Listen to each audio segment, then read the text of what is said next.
Bonsoir à tous. Merci d'être présents pour cette soirée de quickies après une journée de travail que j'imagine un peu fatigante. Donc, je vais commencer par le sujet de comment rendre vos applications plus tolérantes aux pannes avec le pattern circuit breaker. Alors déjà, qui connaît ce pattern? Qui l'a déjà utilisé? Personne. Ok.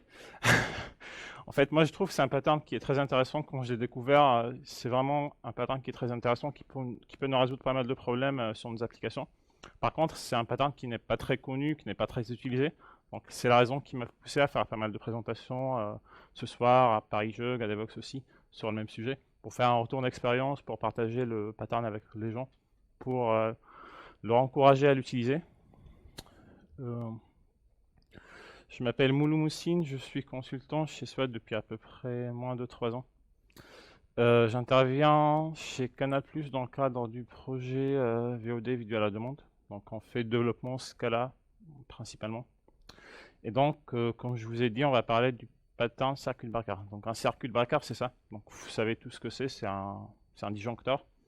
Donc c'est un dispositif de protection qui a pour rôle d'interrompre le courant électrique en cas de panne. Donc pour que la panne ne soit pas propagée en dehors du courant électrique, on va fermer le courant et on va essayer de résoudre le problème et après on va l'ouvrir via le disjoncteur. Donc on va voir comment est-ce que peut appliquer le même principe dans nos applications. Donc qui travaille dans des applications qui n'ont besoin de se connecter à aucun service externe. C'est-à-dire pas de base de données, pas de web service, pas de système de queue, ni de cache distribué. Personne? Ok. Donc vous avez tous besoin de services d'une application tierce que vous allez interroger à un moment ou à un autre, qui va vous répondre en fonction de l'appel que vous allez utiliser. Et vous faites quoi quand votre service externe met beaucoup de temps avant de vous répondre parce qu'il est par terre ou quand il y a une lente au réseau ou quand votre service externe est surchargé? Est-ce que votre application prévoit un comportement spécifique lié à ce genre de problème ou est-ce que vous vous contentez juste de retourner une exception à l'utilisateur après avoir attendu pendant un certain temps le retour de votre application qui prévoit un comportement spécifique? Personne, ok. En fait, dans la plupart des cas, d'ailleurs, dans la plupart des projets dans lesquels j'ai travaillé, on ne prévoit pas de comportement spécifique au problème lié au service externe, mais on va essayer de corriger le problème à la source, c'est-à-dire que si le problème est au niveau de la base de données, on va aller voir les DBA, leur demander de résoudre le problème le plus tôt possible. Si le problème est au niveau d'un web service, on va contacter le service support pour leur demander aussi de corriger le problème, mais on ne sait pas combien de temps va prendre la résolution du problème. Et en fait, ça peut être impactant pour nos applications, dans le sens où, quand quelque chose ne va pas très bien, on va utiliser des ressources de notre système pour faire des appels. Et c'est des appels qu'on sait qui vont se terminer en erreur. Donc c'est comme si on va gaspiller des ressources, on va utiliser des threads, on va utiliser de la mémoire pour faire des appels qui vont au final se terminer en exception. Pire encore parce que quand on fait un appel depuis un service 1 vers un service B, vu que le service B a un service externe, donc on va faire des appels qui utilisent des API qui font pour la plupart des appels synchrones. Donc c'est des appels qui ne vont pas nous rendre la main tant qu'on n'a pas la réponse de l'autre côté. Et donc pour ne pas bloquer infiniment, on utilise ce qu'on appelle le timeout. Donc si on n'a pas reçu de réponse au bout d'un certain temps, on va retourner une exception à l'utilisateur. Donc on se rend compte que non seulement on va utiliser les ressources dont j'ai parlé tout à l'heure, donc c'est les threads et les mémoires, pour faire des appels qui vont se terminer en erreur, mais on va les utiliser beaucoup plus longtemps qu'un appel qui aurait pu se terminer en success. Et donc c'est pas performant pour vos applications si à un moment donné vous avez 40% de vos ressources qui sont en train de bloquer sur un timeout vers un service qui est par terre, c'est forcément que vous n'êtes pas performant. Et ça peut causer des problèmes encore plus graves dans ce qu'on appelle le cascading failure. Je ne sais pas si vous connaissez le terme. Ou si un jour votre application a crashé et vous avez eu beaucoup de mal à identifier la source du problème et qu'au final vous vous êtes rendu compte que c'est un service externe que vous utilisez et qui a crashé, qui a causé la crash de votre application. C'est exactement ce qui se passe dans ce qu'on appelle le cascading failure. C'est le fait qu'un service tombe et qui entraîne avec lui la chute d'une ou de toute la partie de votre système d'information. Et ça, quand ça arrive, c'est vraiment très dur à identifier. On n'a pas beaucoup de moyens pour empêcher ce genre de problème. Enfin, c'est l'effet domino, c'est vraiment très dur à identifier. Donc, on va voir comment est-ce que la mise en place du pattern circuit breaker va nous aider pour mieux gérer ces problèmes, pour ne plus avoir ce type de problème. Donc, le principe, il est très simple. L'idée derrière, c'est de crasher le plus tôt possible, ou plutôt de retourner l'exception à l'utilisateur le plus tôt possible quand on sait qu'un appel va se terminer en erreur ou va dépasser un certain temps. Donc, c'est le principe du lattice crash. Donc, on retourne l'exception le plus tôt possible à l'utilisateur, et puis on va gérer le problème autrement. Donc, comment ça se passe? Au lieu que l'appel va depuis le service 1 vers le service B directement, il va passer via une instance d'un objet, d'une classe qui s'appelle circuit breaker, et qui a plusieurs états. Donc, initialement, le circuit breaker il est fermé, et lors qu'un certain nombre d'appels vont commencer à se terminer en erreur ou vont dépasser un certain temps, le circuit breaker va déduire de lui-même que le service externe en question il est surchargé ou il y a un problème réseau. En tout cas, il y a quelque chose qui ne va pas bien de l'autre côté. Et donc, on va se protéger contre une panne du cascading failure, on va se protéger contre les temps des timeouts, le gaspillage des ressources, et donc le circuit breaker va s'ouvrir. C'est exactement le même cas de figure que le disjoncteur qu'on a dans nos maisons. Quand il y a un problème, le disjoncteur s'ouvre.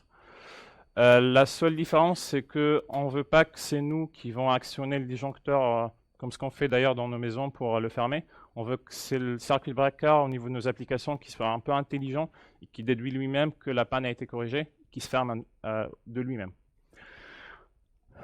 Donc, initialement, le circuit breaker à l'état closed, et en fait, il a un compteur qui est incrémenté par les appels qui sont terminés en erreur ou qui dépassent un certain temps, et qui est décrémenté par les appels qui sont terminés en success. Et quand ce compteur dépasse un paramètre qui s'appelle le max failure, qu'on configure au niveau de notre circuit breaker, le circuit breaker passe à l'état open.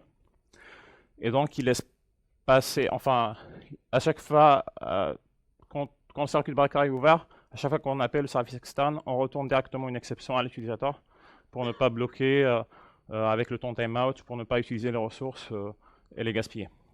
Et donc, en fait, le circuit breaker ne sera pas ouvert infiniment, mais il sera ouvert pendant un certain temps qu'on configure, qui s'appelle le reset timeout. Et après ce temps-là, on ne sait pas si la panne a été corrigée ou non. Donc, on passe à un troisième état qui est le half open. Et à ce moment-là, on laisse en fait le premier appel qui va interroger le service externe. Et c'est le résultat de cet appel-là qui va nous permettre de déduire si la panne a été corrigée ou non. Donc, si le résultat est OK, on passe à l'état close. Sinon, on passe à l'état open. Et donc, c'est vraiment le principe derrière le circuit breaker. Par contre, ça nous permet de résoudre la plupart des problèmes qu'on a vu tout à l'heure, c'est-à-dire qu'on ne va plus gaspiller nos ressources, on va se protéger contre le problème du cascading failure, et c'est très simple à mettre en place. D'ailleurs, les implémentations, vous pouvez implémenter des implémentations vous-même, c'est très simple. Sur les implémentations, on a pas mal. Les plus utilisées sont celles d'AK et celles de Netflix, donc l'implémentation Xtrix. On va voir une implémentation AK. Donc là, on initialise notre objet circuit breaker avec tous les paramètres. Donc là, c'est le max failure. On dit que si au bout de 50 erreurs, enfin on dit qu'au bout de 50 erreurs, on va ouvrir le circuit breaker. Et on dit que l'appel ne doit pas dépasser 5 secondes. Et au bout d'une minute, si le circuit breaker est ouvert, on le passe à l'état half open. Donc ça, c'est un exemple d'un appel qu'on passe sans circuit breaker. Et pour utiliser notre objet circuit breaker, en fait, on encapsule l'appel. Ça, c'est un exemple. Ce cas-là, on encapsule l'appel dans un objet futur. Et on appelle la méthode callWithCircuitBreaker sur notre objet circuit breaker. Sur Java, c'est un peu différent. En fait, on doit créer un objet de type callable. Je rappelle que les callables sont des tâches qui ont pour vocation d'être exécutées dans le futur, qui retournent une exception, une valeur, pardon. Et donc, notre appel, on le met à l'intérieur d'un objet callable. Et puis, tout ça dans la méthode callWithCircuitBreaker. On a en plus deux méthodes intéressantes, c'est le on-open et le on-close, et sont déclenchées quand le circuit breaker passe à l'état ouvert ou se ferme. Et on peut imaginer par exemple qu'on peut envoyer des alertes à nos applications de supervision, chose qu'on ne pouvait pas faire avant quand on avait le circuit breaker. Ça peut être intéressant quand on veut faire des métriques ou remonter des alertes quand il y a un problème. Donc, par rapport à une application qui n'a pas de circuit breaker, l'avantage quand on met en place ce pattern, c'est qu'on a une réponse rapide, surtout quand il y a une exception, quand le service externe est par terre ou quand il y a des problèmes. On utilise mieux les ressources de notre application parce qu'on ne va pas les gaspiller, on ne va pas perdre du temps à attendre sur des ressources qui sont par terre. On se protège mieux du problème du cascading failure. Et puis, on peut remonter des alertes pour nos applications de monitoring de supervision. Pour les inconvénients, c'est vraiment pas un inconvénient sur le pattern, mais c'est un défaut d'implémentation qu'on a aujourd'hui sur les implémentations AK ou Citrix d'ailleurs. C'est qu'on a une impossibilité de filtrer les exceptions. Par exemple, si vous voulez insérer une nouvelle ligne dans la base de données et que la colonne est unique, c'est un type d'exception fonctionnelle, mais dans ce cas-là, le compteur du circuit breaker s'incrémente quand même. Vous pouvez facilement créer une couche au-dessus du circuit breaker pour gérer ce genre de problème. Voilà, je vous invite à l'essayer, ça peut être que bénéfique pour vous. Merci beaucoup. Bonsoir, donc je suis Cédric Finance, je suis développeur Java chez SOAT depuis environ 7 ans. Je suis technophile et passionné de domotique. À force d'avoir assisté à différentes présentations sur le sujet, dont certaines de Laurent Huet, j'ai eu envie d'essayer à mon tour. Donc je vais vous présenter ce que j'ai fait en juillet dernier avec mon compteur électrique. La présentation dure une quinzaine de minutes et il y aura des questions à la fin. Donc au début, quand j'ai commencé à parler à mes collègues, à mes amis que je voulais relier un Raspberry Pi à mon compteur électrique, ils me regardaient assez bizarrement et ils m'ont dit mais pourquoi tu vas faire ça, t'es vraiment un geek. Donc c'est vrai que la première raison, c'était pour m'amuser avec le Raspberry Pi, avec Docker, MongoDB, voilà, pour m'amuser. La deuxième raison,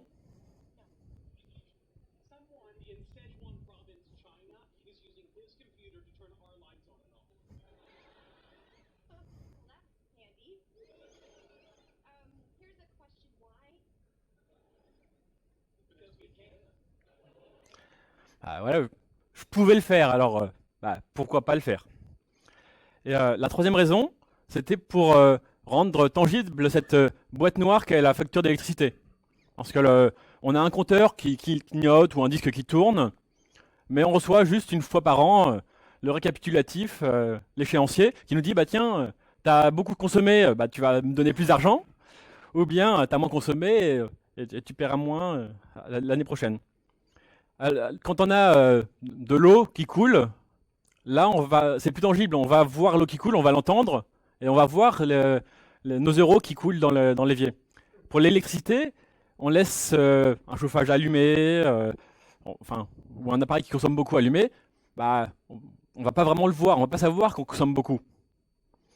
Donc en mesurant comme ça tous les jours la consommation électrique du compteur, là on va pouvoir voir vraiment quand est-ce qu'on consomme, pourquoi, et analyser, et puis essayer ensuite faire des économies.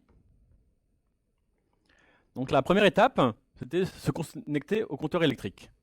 Donc pour cela, il fallait acheter un petit peu de matériel, un Raspberry Pi, une carte SD, un dongle Wi-Fi, et puis des câbles, résistance et un petit optocoupleur.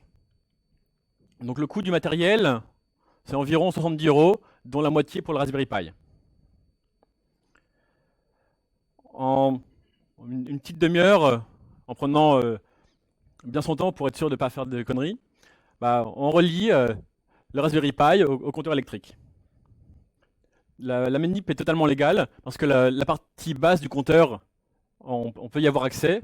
Par contre, il ne faut surtout pas toucher à la partie haute.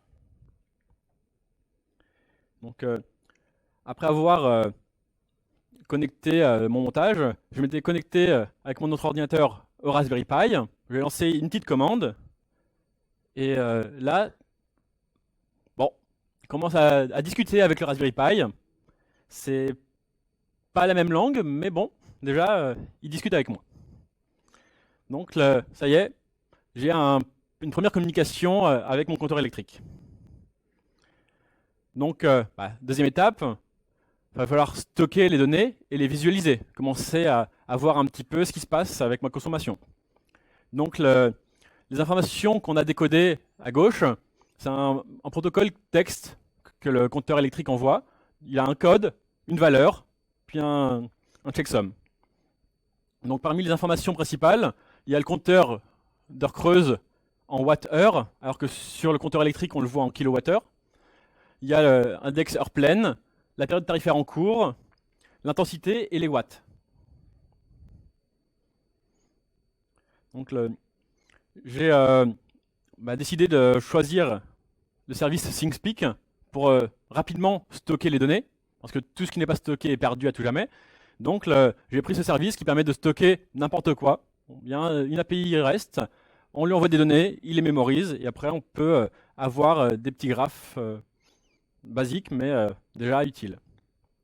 Donc, en l'espace d'un quart d'heure, un soir, j'ai récupéré la librairie Node.js qui permettait de s'interfacer avec ThingSpeak, et en 3-4 lignes de code, c'était bon.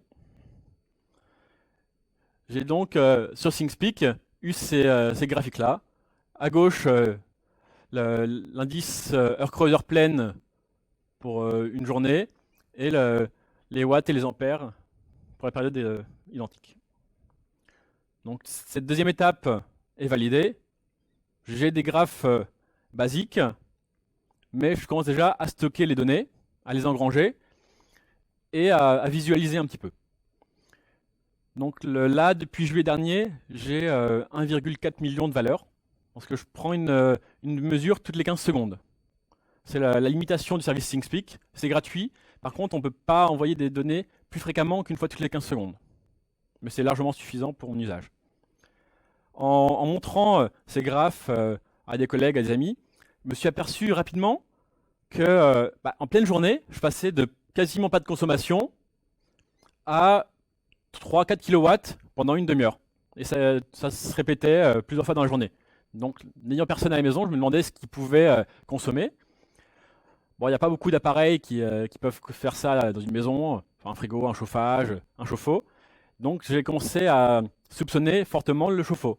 J'ai vérifié le câblage qui était censé faire tourner le chauffe-eau juste pour les heures creuses. Je me suis aperçu qu'il était mauvais.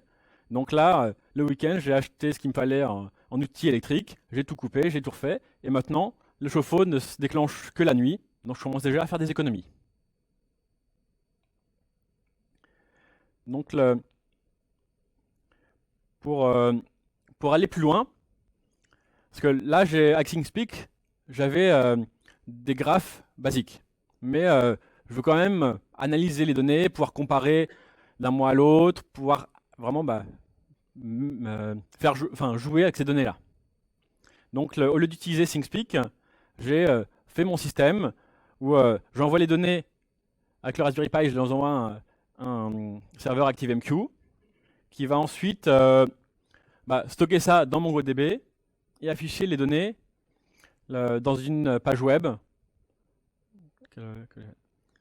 Donc, toutes ces images, enfin tous ces composants-là, le MongoDB Subscriber, ActiveMQ, le dashboard et la base MongoDB, sont des conteneurs Docker que j'ai mis à disposition sur le hub Docker. Donc vous pouvez récupérer ça, lancer ça chez vous, vous aurez le même système que moi. Il faudra juste avoir le Raspberry Pi et 3-4 composants pour pouvoir le connecter au compteur électrique.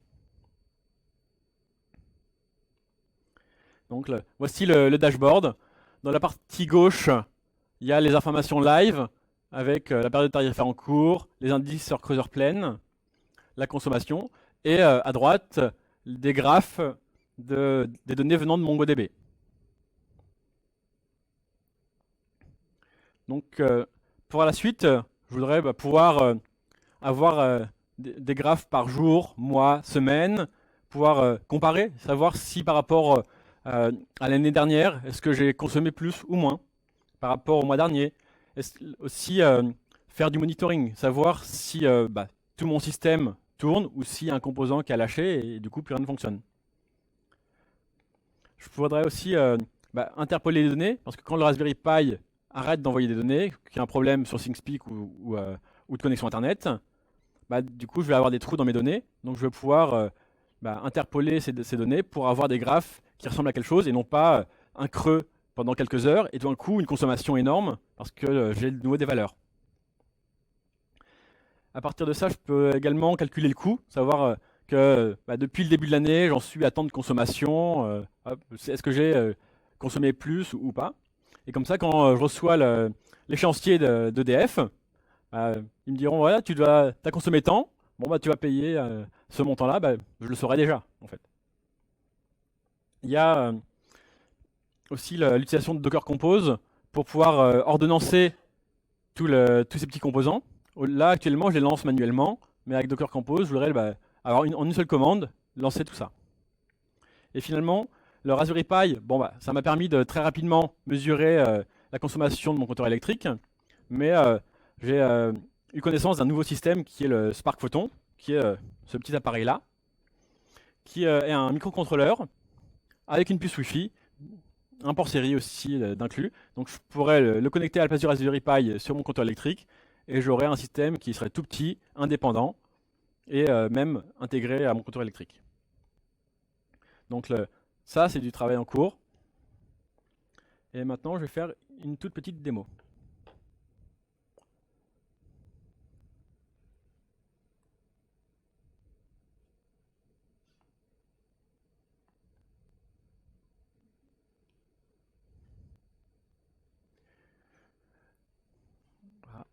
Voilà.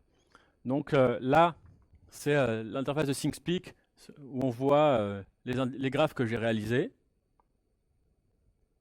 Indice creuseur plane, l'intensité et la puissance apparente. Et j'avais rajouté aussi la mémoire utilisée par Node.js pour voir s'il n'y avait pas de fuite, s'il n'y avait pas de soucis.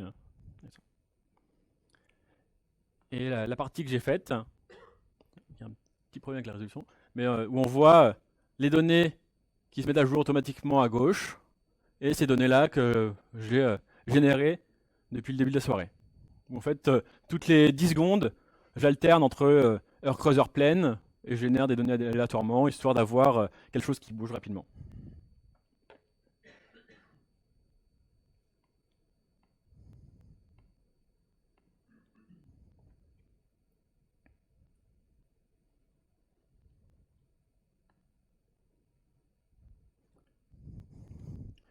Donc, au début, c'est vrai que j'avais fait ça pour m'amuser, pour jouer. Je me suis aperçu rapidement que ça pouvait me permettre de faire des économies avec mon chauffe-eau qui tournait toute la journée, alors qu'il aurait dû tourner que la nuit. Après, en allant plus loin, on peut se dire que si au lieu de mesurer la consommation globale de la maison, je vais consommer le chauffe-eau, le four, le frigo, comme ça, mais individuellement, on peut avoir des systèmes qui deviennent encore plus intelligents. Un frigo, par exemple, la plupart du temps, ça va être éteint, ça va se réveiller de temps en temps pour maintenir la température et ça va se rendormir. Plus un frigo vieillit, plus ses cycles vont être longs et rapprochés. Donc on va pouvoir dire, tiens, soit le frigo risque de tomber en panne bientôt, parce qu'au lieu de se réveiller une fois par jour, il se réveille 5 fois par jour et puis pendant 2 heures. Donc là, on peut se dire, je vais éviter de tomber en panne le dimanche alors que tout est fermé et devoir courir à gauche à droite pour sauver tout ce qu'il y a dans mon frigo. Là, on pourra avoir un système qui dit, attention, si j'étais toi, je changerais le frigo. En plus, il y a des promos, donc je peux même te les commander. On peut aussi se dire, on a de plus en plus d'appareils électriques à la maison. Donc il y a de plus en plus de voitures électriques qui sortent. Le soir, on arrive, on branche la voiture électrique, on a les ordinateurs, la télé, le four, les plaques électriques. Donc beaucoup de consommation. On va avoir un pic de consommation pendant quelques heures, puis après ça va redescendre. Donc si on n'a pas de chance, qu'on a trop de consommation, bah, ça va disjoncter. Mais est-ce qu'on a vraiment besoin que notre voiture électrique, bah, dès qu'on rentre à la maison, se mette à charger? Est-ce qu'on ne pourrait pas dire, bah, tiens, pendant la nuit, il n'y a rien qui consomme, fais en sorte qu'il y ait la durée nécessaire de charge pour que le petit matin, je parte et que la batterie soit chargée. Donc le système pourrait dire, bon, bah, à 20h, je donne la priorité à la cuisine, et dès que je vois que la consommation baisse, là, j'active la prise de la voiture et je la charge. On entend donc de plus en plus parler d'Internet of Things. C'est vrai que on a des capteurs de pas, de température, des balances connectées, on a tout un tas d'objets. Bon, c'est sympa, mais individuellement, c'est vrai que ça ne sert pas forcément à grand chose. Par contre, dès qu'on les met en relation les uns avec les autres, là on commence à avoir des systèmes qui peuvent être très intelligents et très pratiques. Donc c'est pas très compliqué.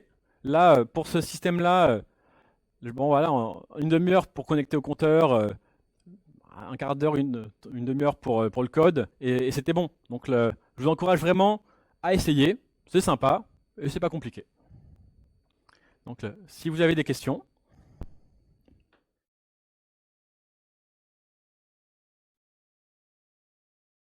Bon, bonsoir à tous. Je vais parler de comment refactorer à la Fluent. Donc, je m'appelle Aurea Muñoz. Je travaille à SWAT depuis septembre de l'année dernière, donc depuis pas beaucoup, et je suis en mission en tant que développeuse Java à Page Jaune. Combien de développeurs il y a ici? Pas mal.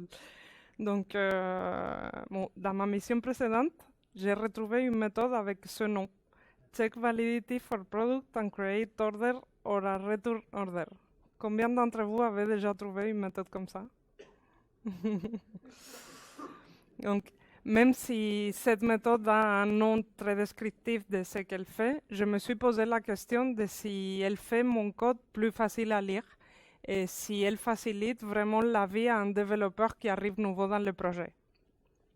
Et en fait, c'était pas très clair la réponse. En fait, le problème d'une méthode avec un nom si long, c'est qu'elle fait probablement trop de choses et qu'elle peut devenir rapidement inutile pour un développeur qui veut valider un produit, mais qui ne veut pas derrière l'ajouter à la commande ou créer une commande de retour.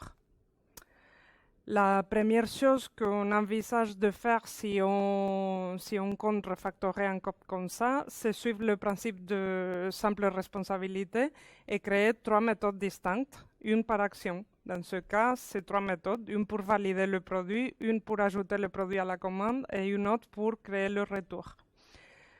Par contre, ce n'est pas parce qu'on crée des méthodes plus simples, parce que ces 3 méthodes seront plus simples, c'est clair que seront plus simples à comprendre et à tester. Ce n'est pas parce qu'on crée des méthodes plus simples que l'application devient moins complexe. Souvent, à ce moment-là, quand on propose 3 méthodes comme ça, les développeurs devront connaître un peu le fonctionnel de l'application pour arriver à faire le même traitement que la méthode originale faisait, mais cette fois en combinant ces 3 méthodes. Donc on oblige à avoir une connaissance fonctionnelle. Voilà, la question qui se pose, c'est comment ces méthodes doivent travailler. Si la méthode originale faisait ce que la plupart des développeurs veulent faire, pourquoi maintenant il faut qu'ils connaissent comment travailler avec 3 méthodes distinctes. C'est là qu'un API Fluent peut être très utile. Ah, pardon, ouais, non, je reste ici. Un API Fluent, je ne sais pas si vous avez déjà vu, je pense que oui, ça donne un point d'entrée qui donne accès à toutes les méthodes de l'API.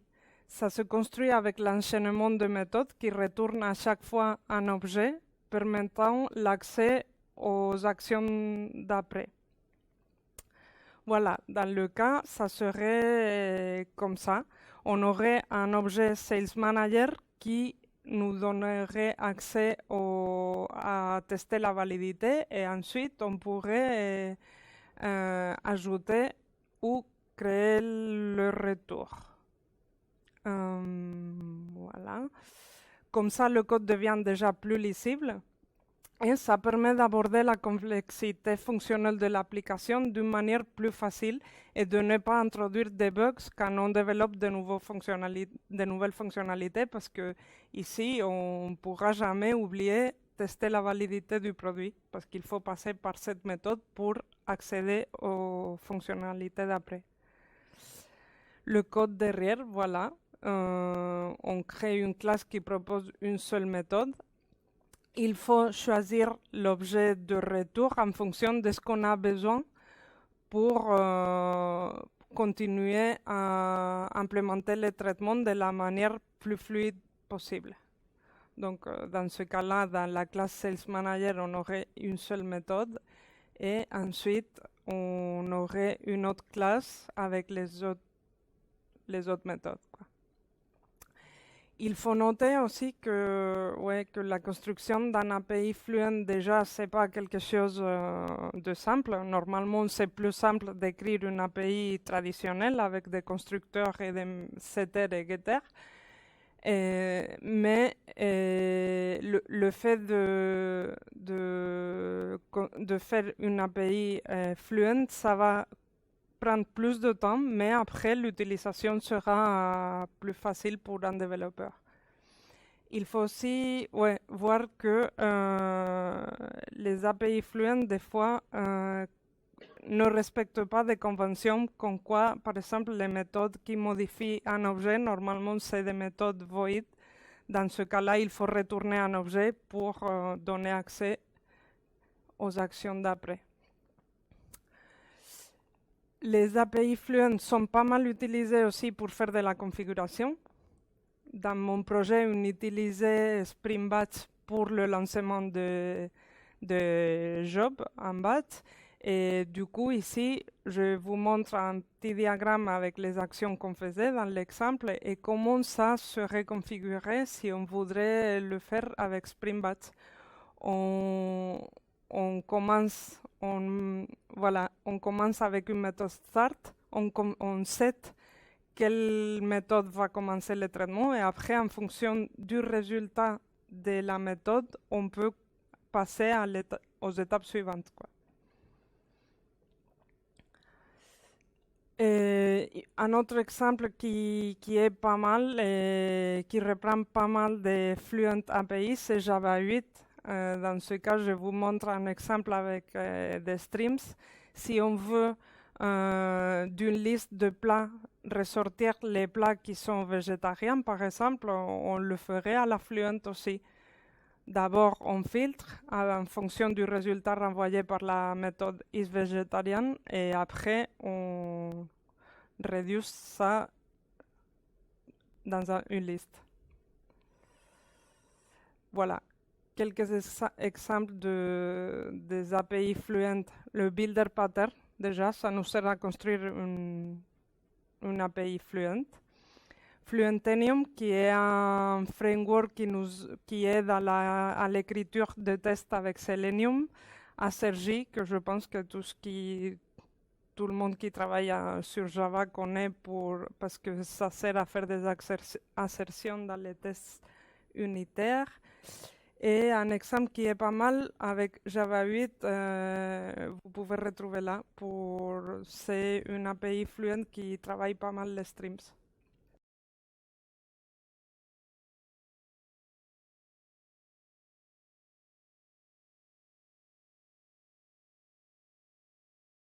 Alors moi aujourd'hui je vais vous présenter, bon c'est pas une présentation, c'est un peu bizarre en fait, je vais juste vous faire, le principe c'est de faire un peu une liste de choses qui sont bien à savoir quand on fait du web. En gros, maintenant il existe plein de trucs qui sont mis à notre disposition, que ce soit sur internet ou que ce soit il y a plein de trucs. Désolé. Il y a en gros, bon, je vais parler de comment faire pour être fainéant et quand même réussir à faire du web. Je suis fainéant et j'aime le web, donc voilà, c'est tout ce que je voulais faire. Je voulais vous présenter comment c'est possible de faire comme moi. Donc voilà, introduction, des outils, développement de site web et puis des tips pour gagner du temps, principalement.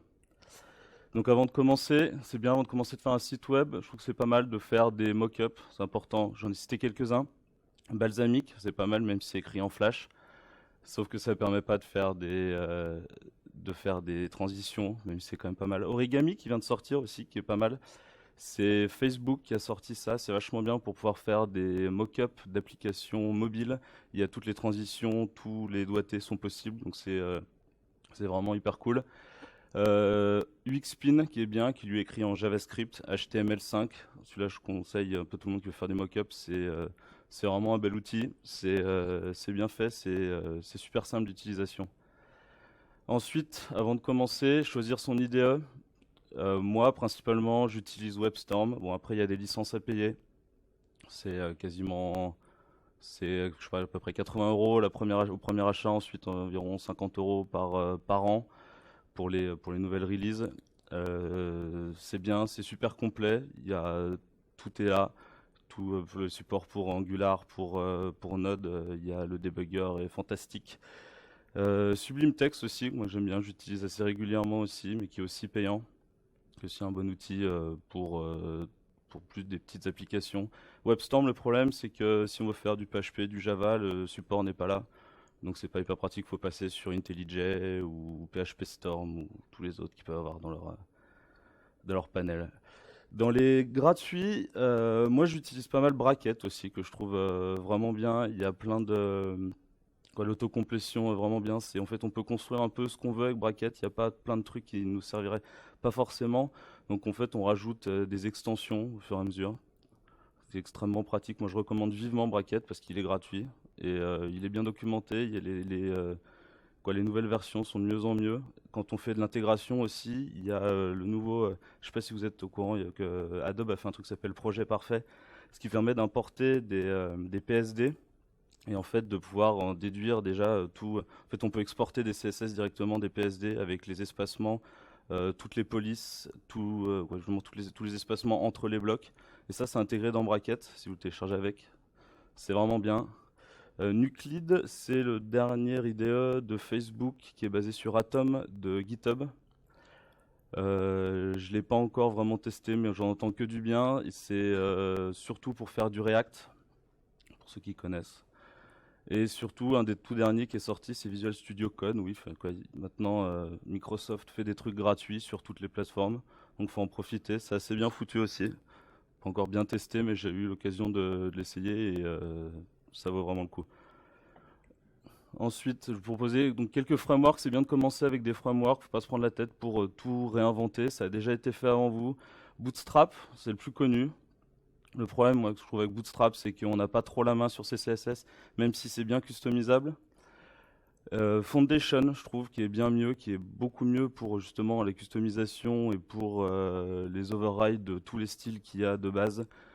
Et surtout, moi, ce que j'utilise beaucoup, c'est Unsemantic. C'est le successeur de 960JS. C'est un système de grille tout simple, il n'y a rien d'autre. Donc on a la main sur tout, sur les boutons, sur les formulaires. On peut tout refaire à notre sauce, contrairement à Bootstrap ou Foundation.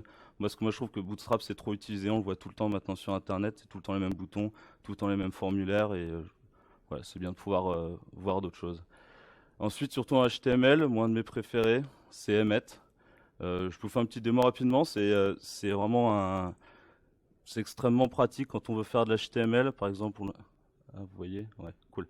Ce qui est pratique, c'est en fait c'est des snippets avec des raccourcis qui permettent d'écrire du code HTML beaucoup plus simplement. On sait tous que c'est chiant d'écrire une nouvelle page HTML, d'écrire tout ce qu'il y a. Là, c'est simple. HTML, on met un point d'exclamation, tab, hop, tout est là. Ensuite, j'ai écrit un article dernièrement. Vous pouvez aller le lire sur le blog SOAT justement là-dessus. C'est passionnant. Ensuite, il y a plein de raccourcis qui sont super pratiques. Par exemple, les balises div, elles sont... en fait, on n'a pas besoin de les écrire. Par exemple, on veut une classe qui s'appelle test. On écrit comme ça et ça nous crée directement une classe. Ensuite, à l'intérieur, mettons qu'on veuille un span qui est suivi, par exemple, d'un paragraphe. On peut écrire des trucs comme ça. C'est hyper simple en fait, ça permet. Au début, c'est un peu compliqué de se mettre dedans, mais une fois qu'on connaît un peu les raccourcis, c'est vraiment hyper pratique. On va beaucoup plus vite. Et je le conseille vraiment. Il y a plein de choses aussi en CSS Donc je recommande vivement Emmet. Ensuite, donc les préprocesseurs CSS, bien pratique écrire le CSS avec les standards W3C. Donc il y a Less, Sass, avec aussi l'utilisation de Compass, qui est un framework de Sass qui permet de faire d'ajouter plein de fonctionnalités à Sass et Stylus. Donc les trois font un peu la même chose. Il y a de l'imbrication, il y a moyen de déclarer des variables, et il y a moyen de faire des fonctions. En fait, il y a plein de fonctionnalités qui sont extrêmement pratiques quand on développe, surtout pour l'imbrication. Plus besoin de répéter. Donc j'ai mis le principe don't repeat yourself, qui est vraiment primordial pour le CSS. Pas avoir trop de code à écrire, justement. C'est là que Less intervient et est vraiment très puissant. Je dis Less parce que ce que j'utilise en ce moment au boulot, mais ça, c'est Compass, c'est vraiment à considérer pour des gros projets. Donc il y a même moyen, par exemple, avec Less, vu qu'il y a des fonctions, il y a de la récursivité, on peut se permettre de faire sa propre grille en très peu de lignes de code avec les préprocesseurs. Ça, c'est le but de gagner du temps. Photo de mon fils. Donc ensuite, je vous parle plutôt quelques principes pour gagner du temps. Il y a plein de choses maintenant sur Internet, plein de sites qui permettent de ne pas avoir à faire des choses qui ont déjà été faites. Principalement Font Squirrel pour chercher des fontes. Il y a tout ce qu'il faut, elles y sont quasiment toutes. On peut toutes les exporter au format qu'on veut, les WOF, les TTF. Tout est là. Icomoon, ça c'est hyper pratique aussi quand on veut créer sa propre fonticone plutôt que de devoir charger plein d'images ou même faire des sprites pour avoir des images en SVG. Faire une fonticone, c'est plus que pratique. Le temps de chargement de pages sont vraiment bien meilleurs en utilisant ça. Fontosum, donc c'est une fonticone qui a déjà été faite avec plein de... il doit y avoir quasiment 500 icônes, c'est gratuit, c'est assez léger, super pratique, il y a tout ce qu'il faut, ils sont de bonne qualité. Il y a SpriteGen, moi que j'utilise pas mal, je fais beaucoup de sprites pour gagner, donc pour ceux qui ne connaissent pas les sprites, c'est le principe de mettre sur une seule image plusieurs petites images, et ensuite se repositionner en CSS pour pouvoir avoir qu'un seul chargement d'images. Donc SpriteGen le fait très bien. C'est hyper rapide et on n'a pas besoin de se prendre la tête à les faire nous-mêmes sur Photoshop. TinyPNG, pareil, toujours dans les principes de gagner du temps de chargement, c'est réduction de taille d'image PNG, pareil, à utiliser autant que vous voulez. Ensuite, il y a des générateurs complets qui sont disponibles sur Internet, par exemple pour un MikePlate que j'utilise assez souvent. C'est pas le bon. Il n'y a pas toute la page. Bon, en fait, c'est juste pour vous montrer un peu rapidement, c'est comment pouvoir... Pourquoi il n'y a pas... Ah, d'accord, ok. On va faire... Bon, ça n'a pas l'air de bien marcher, désolé. En fait, le principe, c'est de générer de l'HTML. On sait tous que faire des box, faire des boutons, par exemple, c'est un peu lourd. Et surtout qu'on ne voit pas bien tout le temps ce que ça va donner. Donc, en fait, c'est pratique. On peut avoir... tous les effets qu'on veut là-dessus. Bon, il y en a beaucoup plus que ça, mais bon, là, ils sont pas disponibles. Je vous invite à les regarder quand vous aurez un vrai écran et pas qu'un quart. En fait, voilà, normalement ici, il y a tout le CSS que vous pouvez copier avec les vendeurs préfixes.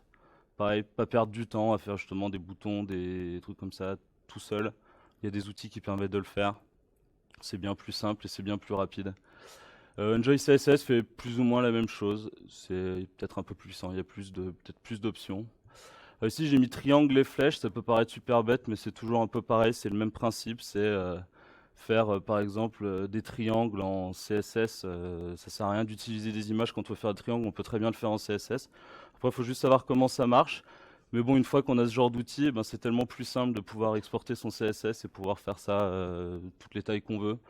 Voilà, c'est juste pour montrer que y a des outils qui permettent de faire ça. Les flèches, c'est exactement pareil. Quand on fait des tooltips, par exemple, une petite flèche, ça se fait en 2 secondes comme ça, et pas besoin de réinventer la roue. Pour les layouts, c'est pareil.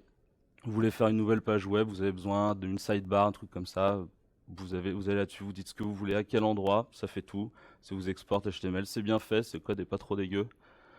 Pareil pour les animations, vous voulez faire des animations, pourquoi vous embêter à dire je veux ça à tel endroit, ça à tel endroit. Il y a des interfaces qui vous permettent de tout régler avec des curseurs et avec vraiment tout ce que vous voulez.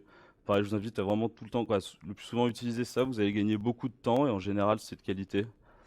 C'est pareil pour les générateurs de patterns, vous voulez un background sur votre site, vous avez envie de le dessiner, il y a des outils qui sont là pour ça. Dans les autres, pareil, du JSON, vous n'avez pas envie d'en écrire, pareil, c'est lourd. Des générateurs, vous pouvez avoir, il y a tout ce qu'il faut dessus. Générateur de JSON, n'importe quel type de données, pour pouvoir créer même de grosses, vraiment pour du big data, c'est possible. Les couleurs, on a tous des problèmes à chaque fois, passer de hexadécimal en RGB, pareil, des sites qui permettent de faire ça. Couleurs, moi que j'utilise beaucoup, si on veut commencer un site, on a besoin d'une charte graphique, on ne sait pas trop où elle est. Et c'est Adobe qui a fait ça. Et là, on l'a en entier, ouais, presque.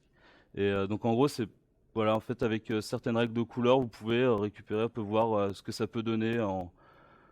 C'est pratique quand vous voulez vous lancer dans un site, vous savez pas trop quelle couleur vous voulez, ou alors justement vous avez quelques couleurs, mais vous avez besoin de déclinaison. Il y a tout ce qu'il faut là-dessus, en fait, si vous voulez du monochrome, du triade. Donc ça, pareil, ce que j'utilise à chaque fois que je veux faire un nouveau site, je sais pas trop quelle couleur utiliser. Il y a le validateur W3C qu'on oublie trop souvent aussi. Vous rentrez votre URL de votre site, il vous dit s'il est conforme W3C. Moi, ça m'a permis de résoudre plein d'erreurs parce que c'est des conneries que j'avais pas retrouvées. J'allais là-dessus et en fait, il sort toutes les erreurs qui sont pas, toutes les erreurs de non-conformité aux normes W3C. C'est top. Il y a Responsinator aussi, c'est pareil, c'est un des nombreux outils qu'il y a sur Internet qui vous permettent de rentrer votre URL et tester tout, de tester votre site sur tous les devices, voir comme s'il est bien responsive. Et voilà. Ensuite, il y a dans les DevTools, moi je sais que j'utilise quasiment, quoi, pas que Chrome, mais quand je développe, la plupart du temps, j'utilise Chrome. Et les trucs que les gens ne savent pas forcément tout le temps, c'est quand on veut placer par exemple un objet, on est tout le temps, quand on veut augmenter en pixels, en EM, en pourcent, quoi que ce soit. Le Alt et les flèches, ça permet d'augmenter de 0,1. Truc qui est super chiant à faire quand on veut taper, quand on ne sait pas ça. Les Shift, pareil, ça augmente de 10. C'est des trucs pour gagner du temps. C'est tout bête, mais bon, c'est pas mal de le savoir. Il y a le Live Reload qui est maintenant de plus en plus intégré aux IDE. Le Live Reload, ça permet de parafraîchir sa page web. Vous modifiez votre CSS, ça marche même avec Less. Il y a des supports pour SAS, Less, il y a des supports pour à peu près tout. Ça permet de tout rafraîchir, l'HTML, CSS. En fait, vous voyez en live ce que vous tapez. C'est super quand vous avez deux écrans. Faut l'installer, quoi. Maintenant, ils sont quasiment partout. Grunt et Gulp. Moi, je dirais surtout Gulp, c'est pour être gestionnaire de tâches. Et aussi, c'est pratique quand vous avez à exporter des fichiers. Vous voulez faire, par exemple, la minification.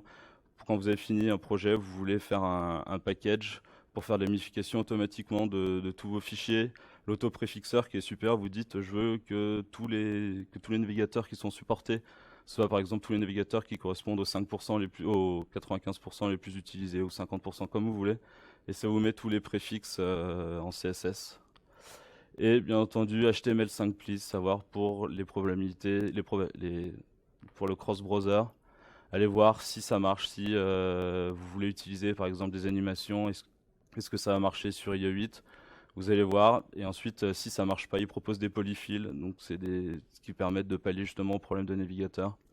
En fait, en général, ça renvoie sur Can I Use, qui est exactement pareil. On sait quel navigateur utilise quoi et comment. Donc voilà. Voilà le principe. Merci pour votre temps. Le KISS, c'est pour le Keep it Simple, Stupid. C'est un principe que j'essaie de garder, pas se prendre, bien réfléchir à ce qu'on fait, prendre son temps et pas partir la tête baissée et faire quelque chose de simple. On n'a pas besoin on veut pas avoir des sites comme il y avait il y a plusieurs années. C'est bien maintenant, on a de la chance, les sites sont de plus en plus épurés. C'est ce qu'on veut. J'ai mis ça, c'est une petite référence ici, c'est un site que j'ai vu dernièrement. C'est le principe justement du Keep it Simple Stupid. Donc c'est un mec qui a décidé, un spécialiste en UX, qui a décidé qu'il pouvait tester des sites en étant bourré. Donc en fait, il vous propose de dépenser $500. Je suppose que vous financez sa sortie en bar. Ensuite, il rentre chez vous, il rentre chez lui, il teste le site. Et en fait, après, il développe, il fait tout un compte rendu pour savoir comment ça s'est passé. Son expérience est filmée. Je l'ai pas fait encore, mais bon, pourquoi pas avec le site SWAT, ça pourrait avoir le coup si on a 500 € à perdre. Voilà, c'est juste pour dire, faut rester simple, faut pas trop se prendre la tête, juste avoir toutes les informations qu'on veut. C'est tout. Voilà, si vous avez des questions. Bonsoir tout le monde. Du coup, moi je vais parler de quelque chose qui n'est pas très technique, je vais parler plutôt d'agilité, de transition agile en l'occurrence, parce que c'est quelque chose que j'ai eu l'occasion de vivre dans mes 1 an et demi chez SOAT, parce que c'est ce qu'on a fait chez Canal+ sur ces dernières 1 an et demi. Donc je vais vous en parler un peu parce que c'est un truc qui est déjà pas très commun, parce que je vais en parler drivé par le bas vers le haut, ce qui est beaucoup plus rare que l'inverse. Et je vais vous expliquer un peu de quoi il retourne et comment ça se met en place, avec mon expérience. Du coup, déjà, une transition agile, c'est quoi? C'est un passage d'une méthodologie quelconque, donc cycle en V, waterfall, à l'arrache, à peu près n'importe quoi qu'on a tous vécu dans une boîte un jour ou l'autre, vers une méthodologie agile, quelle qu'elle soit définie ou travaillée, on va dire. Faut faire la différence entre deux cas, c'est-à-dire la transition au sein d'une équipe, c'est qui est la plus facile et probablement la plus accessible, qu'il s'agit de passer de votre équipe qui est dans une méthodologie quelconque et généralement à l'arrache vers quelque chose, un petit fonctionnement agile, mettre en place du Scrum, mettre en place du Kanban selon votre contexte, essayer d'agiliser les process de votre équipe pour aller vers quelque chose d'un peu plus structuré et d'un peu plus contrôlé. De la transition qui est au sein de l'entreprise, qui est beaucoup plus compliquée quand vous êtes développeur et qu'il y a 8 niveaux de hiérarchie au-dessus de vous. Imaginez bien, moi je bosse chez Canal+, je suis le petit développeur qui est arrivé, il y a 3000 personnes chez Canal, je ne vais pas tous les agiliser. Donc c'est là, on laisse le soin à nos amis les coachs de s'en occuper, ceux qui coûtent cher. Et nous, on coûte pas cher, alors on fait que dans l'équipe. Donc, faut dissocier ces deux parties-là, sachant que l'une peut déclencher l'autre, dans un sens comme dans l'autre. La transition sur toute l'entreprise va évidemment impacter l'équipe. La transition au sein de l'équipe peut donner des idées au manager et remonter vers un niveau supérieur et engendrer une transition de l'entreprise. L'idée du bottom-up, c'est de dire qu'on part donc des petits développeurs, qui sont nous, qui mettent en place eux-mêmes l'agilité dans leur équipe, qui commencent à s'agiliser, qui font un petit peu leurs preuves dans l'agilité, ce qui donne aux managers et au management un petit peu plus haut niveau la vision de l'agilité, ce que ça donne, qui peut se convaincre comme ça, et finalement ça remonte la hiérarchie de cette façon-là, dans le cas idéal. C'est pas facile, surtout pas en France. Donc le contexte de base, c'est une méthodologie qu'on n'aime pas, une équipe qui n'est pas contente avec un constat parce que les délais sont pas respectés, parce qu'on est toujours dans le rush, parce que c'est l'urgence et qu'on est en mode pompier en permanence, qu'on n'a aucune idée de ce qu'on fait, qu'on voit pas ce qu'on fait. Bref, toutes ces choses qu'on a tous probablement vécues dans des plus ou moins grosses missions et qui font qu'à la fin on n'est pas satisfait de l'organisation. Donc en fait, quand tout le monde est en train de broyer du noir, et si on a la chance d'avoir un mec qui en a fait, il y a quelqu'un qui un jour ou l'autre va proposer de changer, de passer à l'agilité, parce que, faut le dire, c'est à la mode. Et aussi parce que c'est sympa, parce que ça se met en place et que c'est en général assez agréable et user-friendly. Donc il faut donc une personne qui s'y connaisse un petit peu. Donc cette personne va expliquer un petit peu la méthodologie choisie, parce qu'en général ça va être drivé par une ou plusieurs personnes, et elle va choisir un petit peu la méthodologie pour les autres au début pour pouvoir expliquer, pour pouvoir présenter un petit peu les concepts. Parce que faut pas se leurrer, ça commence par une grosse phase d'explication et entre guillemets de négociation avec ses petits collègues, parce que ça amuse pas toujours tout le monde qu'on vienne expliquer une nouvelle méthode et qu'on dise qu'on va tout changer. Imaginez-moi bien, je sortais de l'école et ils avaient tous 6 ans d'expérience. Pour leur expliquer qu'on allait faire du Scrum, c'était un peu dur. C'est passé. Et de fil en aiguille, on va avoir une équipe qui s'agilise, 2 équipes qui s'agilisent, et puis les managers vont commencer à s'y mettre un petit peu aussi. On va commencer à avoir un fonctionnement un peu plus gros d'agilité. Et si on se démerde bien, ça va remonter les échéances jusqu'à, les niveaux hiérarchiques, pardon, jusqu'à arriver à des niveaux un peu plus hauts. Donc là, en l'occurrence, chez nous, on est arrivé jusqu'au DSI. Potentiellement, dans des boîtes plus petites ou des boîtes plus ouvertes, on peut arriver plus haut. Mais l'idée, c'est de de donner aux managers l'occasion de se poser la question sur quelque chose qu'ils connaissent pas forcément, dont ils n'ont pas forcément l'idée de prendre le risque de mettre en place, parce que c'est toujours un risque, et de faire la démonstration par l'application que ça peut avoir des avantages, et donc remonter la hiérarchie en faisant une démonstration finalement. Donc on est un petit peu toujours en démo, comme si on était un commercial de tous les jours. Donc, en résumé, pour la transition, c'est donc appliquer une transition bottom-up, c'est appliquer de bas en haut, c'est proposer et non imposer. On n'est pas donc dans du top-down. C'est basé sur la démonstration et c'est très dépendant du contexte. Donc, je vais expliquer pourquoi. Du coup, le contexte. Faut pas se leurrer, ça marche pas dans tous les contextes, ça marche pas dans toutes les entreprises et pas avec toutes les équipes. Il y a des gens qui sont complètement réfractaires, vous allez tomber sur des gens qui vont dire non tout de suite et ça va régler le problème, ou des managers qui veulent garder 300% du contrôle et qui vous laisseront même pas faire un pas dans cette direction. Donc la première chose qui pour moi me paraît relativement essentielle, c'est l'équipe de petite taille. C'est très difficile de convertir 50 personnes en même temps. S'attaquer à un groupe de 8-10 personnes, c'est un challenge beaucoup plus acceptable. S'attaquer à un groupe de 5 personnes, c'est presque idéal, je dirais. Nous, en l'occurrence, quand on a commencé, on était 6. On est monté jusqu'à 17. Je vous cache pas que expliquer à 17 personnes en même temps qu'on va encore avancer et rajouter des nouveaux trucs et amener des nouveaux concepts, ça devient vite le bordel. Une équipe motivée, ça c'est presque, je dirais, le point le plus important. L'agilité, ça marche pas avec des gens qui n'ont pas envie. Ça se force pas, c'est juste impossible, puisque de toute façon, tout se base sur le fait que l'équipe travaille ensemble. Et à partir du moment où vous avez des gens qui veulent pas aller dans la même direction que vous, bah, vous allez dans un mur. Un manager local à l'écoute, ça c'est une chance que j'ai chez Canal+, que tout le monde n'aura peut-être pas partout, et c'est aussi un très gros frein, et qui rejoint la notion de sponsor qu'on entend beaucoup en agilité, qui est en fait, vous pouvez pas mettre en place une méthodologie qui laisse beaucoup de liberté à l'équipe et qui considère que l'équipe est capable de s'auto-organiser et de fonctionner sans friction, si vous n'avez pas un support de votre manager. Si votre manager veut garder le contrôle et la mainmise sur absolument tout et tout dicter, vous allez peut-être avoir marqué agile sur le CV, mais il n'y aura rien d'agile derrière.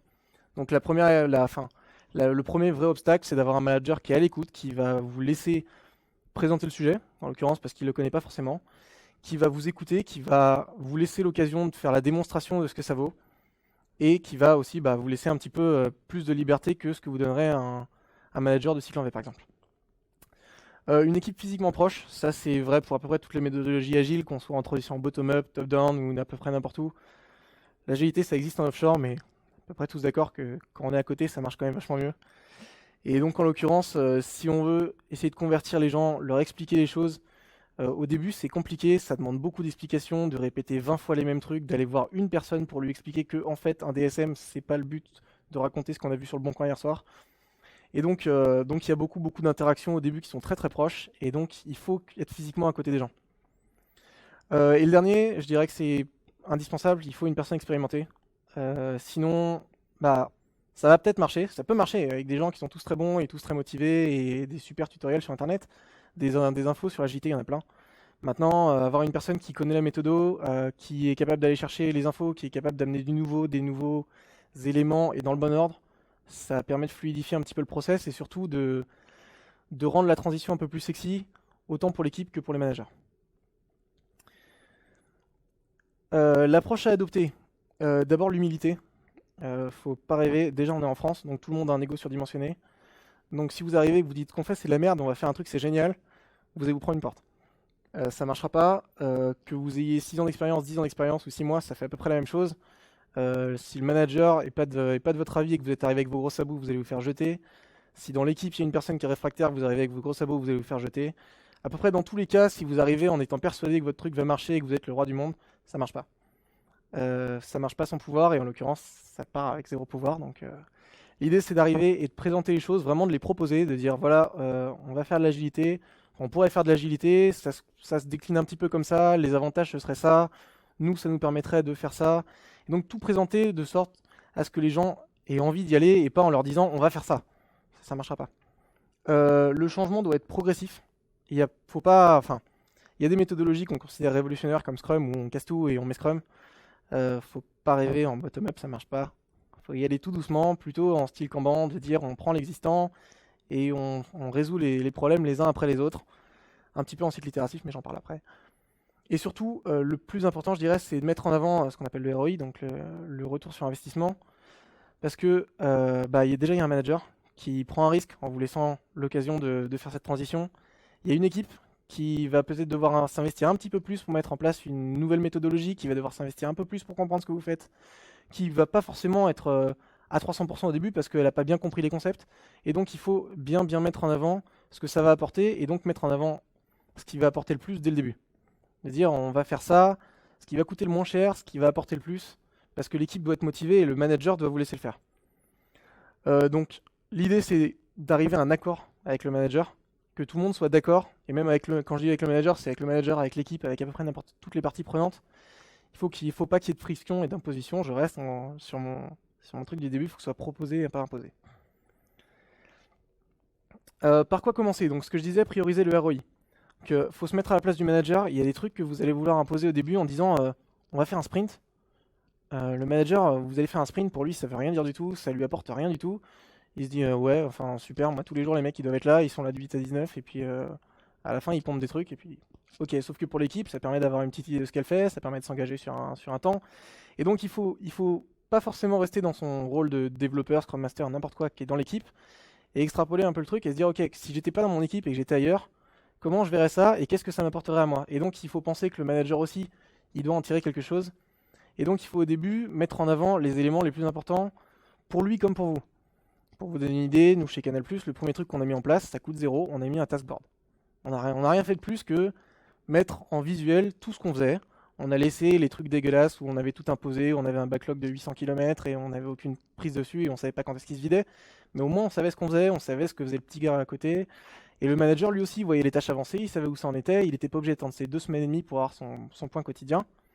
Et ça donc c'est visuel et surtout c'est facile. Il n'y a pas de difficulté. Un taskboard, ça met allez, un bon 5 minutes et demie si on veut coller les post-it droits.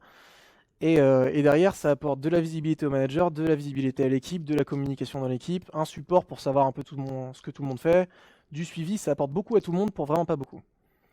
L'idée aussi, c'est donc de ce que je disais, favoriser le visuel, parce que votre manager n'est pas toujours dans votre équipe, il n'est pas forcément dans vos communications, mais il va vouloir voir aussi que lui, il se passe un truc, qui vous a pas juste dit allez-y, faites votre transition, et puis qu'en fait, tel un cycle en V, il a un super effet tunnel, et dans 3 ans, vous serez en agilité, mais entre-temps, il n'a pas trop vu ce qui s'est passé, quoi. Du coup, il faut que vous mettiez en avant vraiment ce qui se voit au début, pour qu'il comprenne, pour que ça le motive un peu, qu'il ait l'impression que ça bouge, et que votre équipe aussi ait l'impression que ça bouge, parce que mine de rien, c'est un peu toujours la même chose, le management visuel, ça motive les gens. Et prendre en compte la facilité, c'est toujours la même chose. Mettre des sprints dans un contexte qui d'habitude bossait pas en sprint, qui sait pas comment ça fonctionne, ça fait super mal au début et c'est super compliqué. Donc c'est pas forcément le truc le plus facile à mettre en place au début, ou dire maintenant on bosse plus que sur des itérations de 2 semaines, dans des releases qui sortaient tous les 6 mois, ça fait tout bizarre à tout le monde. C'est pas les trucs par lesquels il faut commencer. Commencer par ce qui est le plus simple et ce qui rapporte le plus, et amener progressivement les changements qui vont être un peu plus compliqués si le ROI est intéressant. Alors, à quel rythme avancer? Là, dans l'idée, il n'y a pas de réponse à cette question. C'est le dernier truc. En gros, il faut prendre son temps. Faut pas rusher, comme je disais, faut pas arriver avec ses gros sabots et se dire ça va marcher, mais tout en place en même temps. Votre équipe, elle doit digérer les nouveaux éléments. Votre manager, il doit digérer les changements. Potentiellement, les autres parties prenantes, les autres équipes qui bossent avec vous, doivent aussi digérer ce qui va changer. Parce que si vous bossez en sprint et que vous interfacez avec une équipe qui bosse pas en sprint, ça change un petit peu les process. Il faut limiter la quantité et la complexité, pas se dire ok c'est bon, on a réussi à mettre un taskboard, maintenant on va mettre un sprint, un backlog fixe et un product owner. Là ça fait beaucoup de notions pour tout le monde, ça fait beaucoup de choses à comprendre et en fait vous avez toutes les chances de tout faire capoter en même temps. C'est un peu comme si vous essayiez de construire une maison et qu'en fait vous construisez le 2e et le 3e étage en même temps. Si vous commencez à aller un peu plus vite sur le 3e que sur le 2e, vous évitez d'avoir un problème. Là c'est l'idée. Favoriser la compréhension de l'équipe. C'est-à-dire que s'il y a un moment où vous êtes obligé de ralentir et de dire ok, cet élément-là, il n'a pas été compris et on ne va pas intégrer un nouvel élément à la même vitesse qu'on a intégré les précédents, c'est pas grave. Parce que si vous commencez à intégrer des trucs sur des notions qui ne sont pas comprises, vous allez vite vous retrouver avec des gens qui sont frustrés parce qu'ils ne comprennent pas, ou avec des incompréhensions et donc des gens qui vont commencer à prendre déjà des mauvaises habitudes sur des choses qu'ils ne maîtrisaient pas il y a 2 semaines. Et donc, n'hésitez pas à temporiser, à bien réexpliquer, à faire beaucoup d'explications, à revenir voir les gens même unitairement pour leur dire en fait, j'ai l'impression que tu as un peu de mal sur cette notion et voir discuter avec eux. Restez vachement ouvert à la discussion parce que c'est à peu près ce qui va motiver et rasséner à peu près tout le monde sur la transition. Et en fait, la réponse à cette question, c'est donc le rythme de l'équipe. C'est-à-dire qu'il n'y a pas de recette miracle, il n'y a pas ok, mettez un nouvel élément tous les 1 mois et demi, toutes les 2 semaines, toutes les 3 semaines. C'est vraiment, ça dépend de votre équipe, de son expérience, de ce qu'ils connaissent, des méthodologies que vous allez vouloir mettre en place, de leur ouverture à l'agilité aussi. Parce que effectivement, moi j'avais une équipe de gens qui n'avaient jamais bossé en agile, qui avaient fait essentiellement du cycle en V. Ils n'avaient jamais quasiment entendu parler des principes de l'agile. 6 ans de cycle en V, ça ne change pas les trucs toutes les 2 semaines, quoi. Les mecs, il faut les amener doucement et donc potentiellement vous allez tomber sur une équipe qui va aller très vite et vous allez peut-être arriver à un truc vachement bien en quelques mois. Potentiellement, comme nous, après 1 an et demi, vous êtes encore en train de rajouter des trucs minimes par rapport à ce que vous rajoutiez il y a 1 an et demi, mais vous n'êtes toujours pas au fond. Vous avez encore des trucs à faire. Donc vraiment, écoutez, restez à l'écoute de l'équipe quand vous mettez les choses, et restez à l'écoute aussi du manager de l'autre côté, parce que lui aussi, il a un petit peu son mot à dire. Et avancez au rythme de votre équipe et de votre environnement. Les freins, parce qu'il n'y a jamais rien qui se passe très bien. Le premier, c'est le matériel. En l'occurrence, on n'y pense pas souvent, mais nous, on a milité pendant 2 mois pour essayer d'avoir un board physique, on l'a jamais eu. Il y a des trucs que vous allez vouloir des post-it dans une boîte qui n'a pas de post-it, et ben, c'est pas facile à obtenir, ça prend du temps. Donc, vous allez vous confronter à des trucs totalement improbables, mais en fait, ils sont là. Et c'est vraiment super chiant. Donc, le matériel, c'est à la rigueur le plus facile à surmonter.